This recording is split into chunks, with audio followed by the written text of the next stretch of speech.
While not an uncommon car, I've not featured a Beetle on the channel before, and that plus the fact it's been over a year since I last did a convertible top clean meant I thought it'd make sense to bring both together in a new video. So keep it locked to see the Cabriolet top of a neglected bug being deep cleaned and thoroughly protected.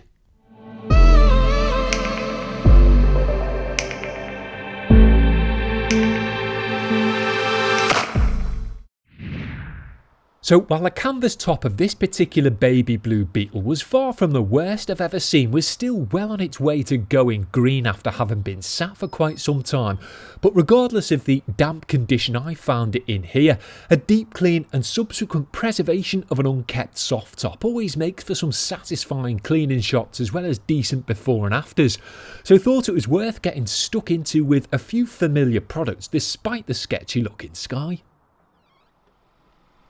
Once I'd made sure the foldable Cabriolet top actually worked so that I could wipe down the grubby shuts after the cleaning, hooked my washer up and backed its pressure off a fair bit via the unloader so as not to damage the top, before getting to work with a pre-rinse to thoroughly soak it down and knock off any loose dirt and debris. And if you don't have an adjustable pressure washer, would advise working from more of a distance than I was here to avoid inflicting unsightly swoosh marks.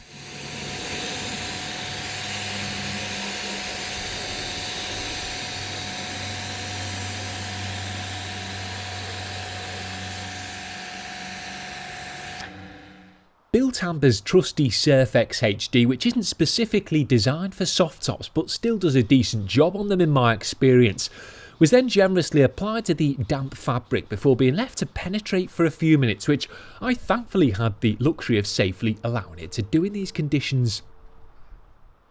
Once soaked, it was then thoroughly agitated over with a brush, and while it generally makes sense to start out with something soft and less impactful to get a good feel for things, in my experience convertible tops that haven't been properly cleaned in years will need a fairly heavy agitation with something slightly stiffer. But this kind of material is pretty robust, so 9 times out of 10 we'll be happy to take a heavy-handed going over.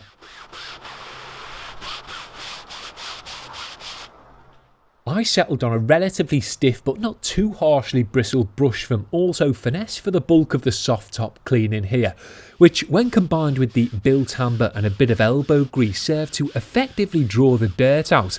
And once it had been, instead of letting the green tinted froth potentially soak back down into the fibres, it was thoroughly rinsed off with the pressure washer, trying the best to direct the dirty suds over parts that hadn't yet been cleaned.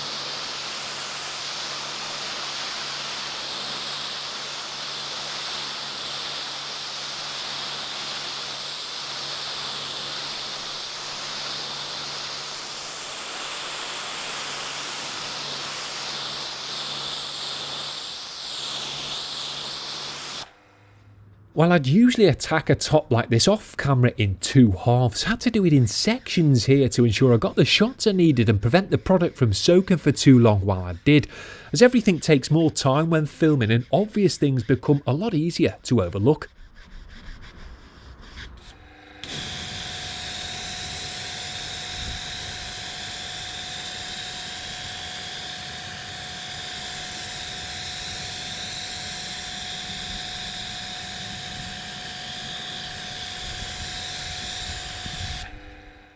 Now, it's all well and good running a brush over the more accessible areas, but the key to a good convertible top clean is teasing out grime from the easily overlooked edges and seams, which I admit can be a bit awkward, but guarantee you'll kick yourself later down the line if you don't.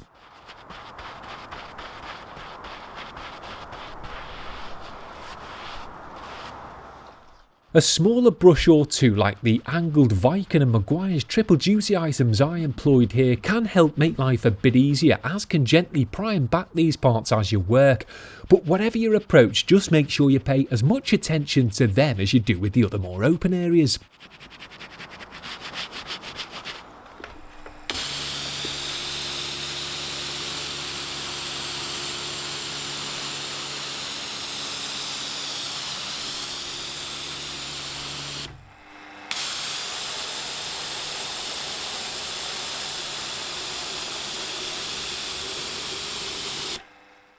So when done properly, convertible top cleaning can be quite a satisfying process as you see the dirt methodically being brought to the surface before being rinsed away for good. And to me at least, doesn't feel as chore-like as some other fabric cleaning duties, but it can be hard to tell if the top is properly clean once it's wet, so would recommend going over it a couple of times if you can, just to be sure, especially if it was bad to begin with, as the last thing you want is to commit to a final rinse and dry only to find you have to go back and do it all again.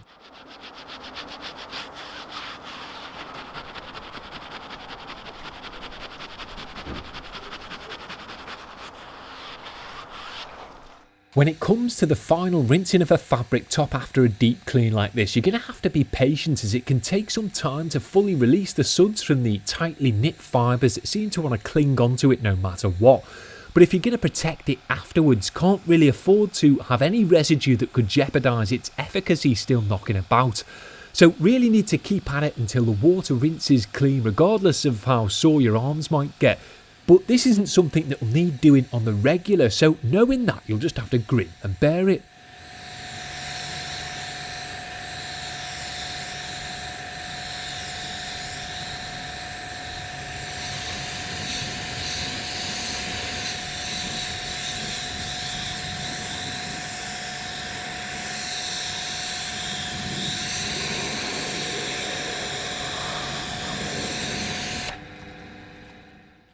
Now, talking of grinning and bearing it, it was then time for an impromptu fog up of the inside of my own car for half an hour while some unforecast rain tediously passed, which is always fun, especially when you're up against it time-wise and need to crack on. But such are the joys of being an outdoor content creator in not so Great Britain, I guess. So with the top now thoroughly clean and freshly rinsed off by nature, it was then time to quickly address the rest of the exterior, as there's no point having a clean convertible top if everything it's connected to remains neglected. So set about pre-cleaning the Bilt's blue body with the same effective Bilt Hamber used on the top, this time applied via a pressure sprayer instead, before blanketing that over with some fresh smelling evasion snow foam from Auto Bright Direct to help keep things sufficiently soaking while I chatted to the local rogue traders about my fake Ferrari wheels. The body of the car was then thoroughly pre-rinsed, this time at full pressure to remove a good chunk of the surface grime as well as the cleaning chemicals, which had now had a good 10 minutes to soak into the neglected nooks and crannies, so that I could then go on to quickly contact wash the car, and I'd only be using the one bucket for that to save time, so the more dirt I could rid the car of here, the better.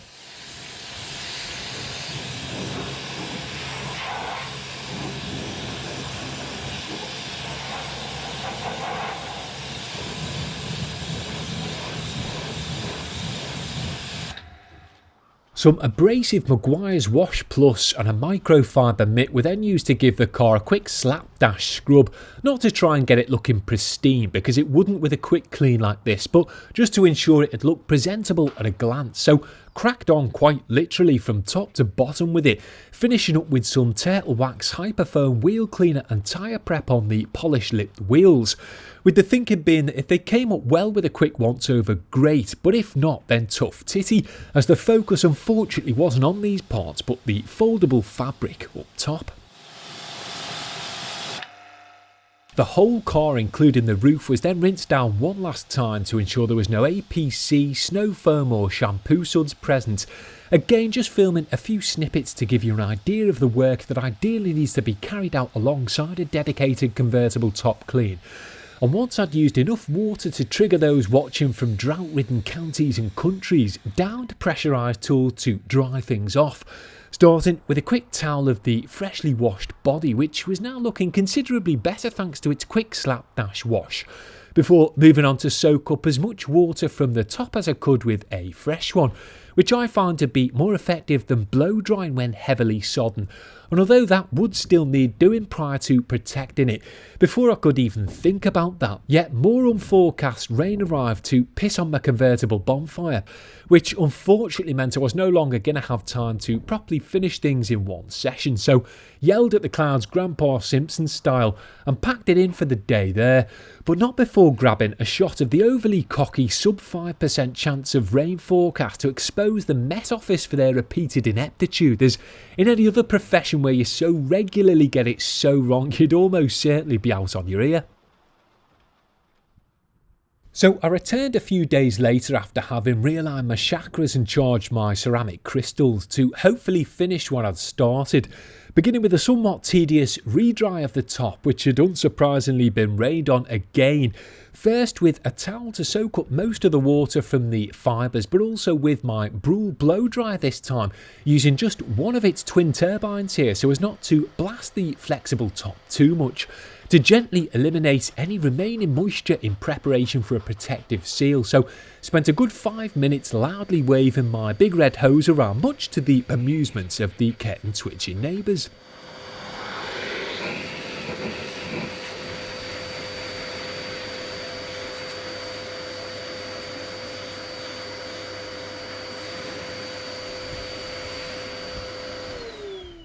The Cabriolet top was then dropped down, not so I could sun my baldy bonts, but so I could wipe down the otherwise unseen shuts with a damp towel, which I didn't get a chance to do the day before, so worked my way around where the edges of the top normally sit to ensure they were free from any gunk and greenery that could quickly reinfect the fabric if overlooked.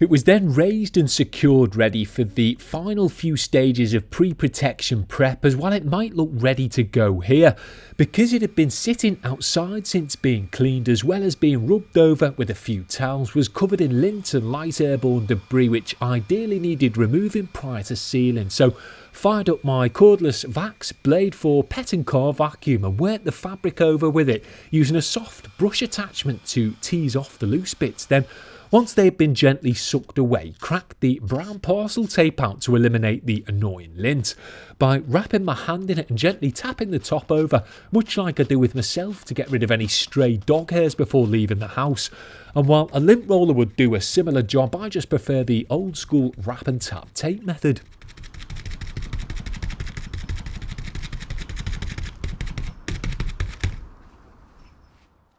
Once the top was acceptably dust and lint free, then it was finally time to move on to protecting it with 303's exterior fabric guard, which I've had decent results with before. And while it's supposed to be sprayed over the surface, I prefer to work it in with a soft synthetic bristle paintbrush instead, which if I was to get my dip and dab on with it meant decanting first.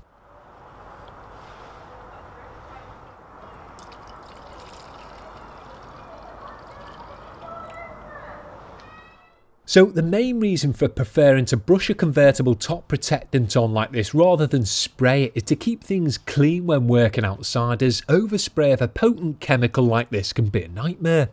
Yes, you'll inevitably use more product applying it this way, but personally I'm happy to spunk an entire bottle on one top for the sake of a video if needs be, if it means every square inch gets properly coated and the rest of the car remains uncontaminated.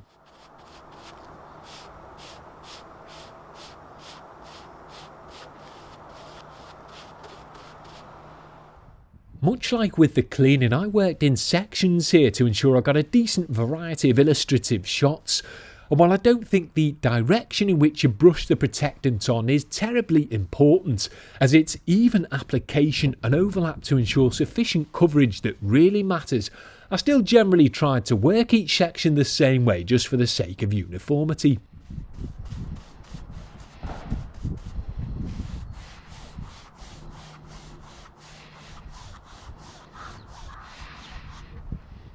Unfortunately, the conditions were a bit cooler here than the minimum recommended 20 degrees Celsius, which meant the fabric guard took a fair few minutes to soak in and settle down.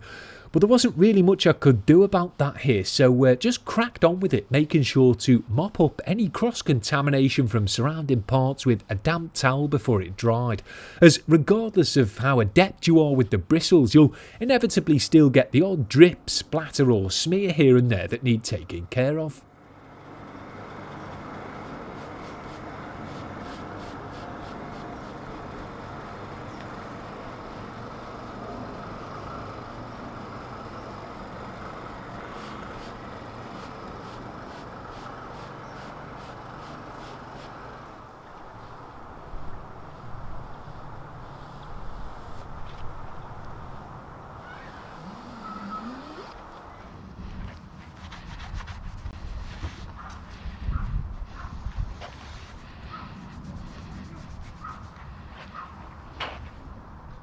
When it came to the fiddly side seams, I switched to a smaller brush and worked the protectants over and into them from above and below, again making sure to wipe any surrounding surfaces with a damp towel afterwards.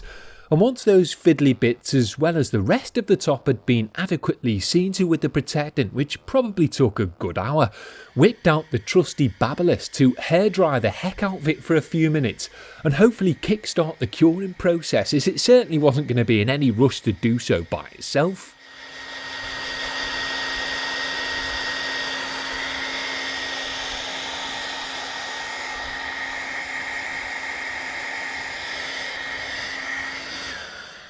Before finishing up, I decided to quickly tend to the exterior of the glass and plastic chrome trim that hems in the fabric top to both brighten it up and eliminate any remaining cack handed over application. So sprayed some highly effective turtle wax mist glass cleaner directly onto the surface of it before thoroughly working it over to a smear free finish with a fresh towel or two.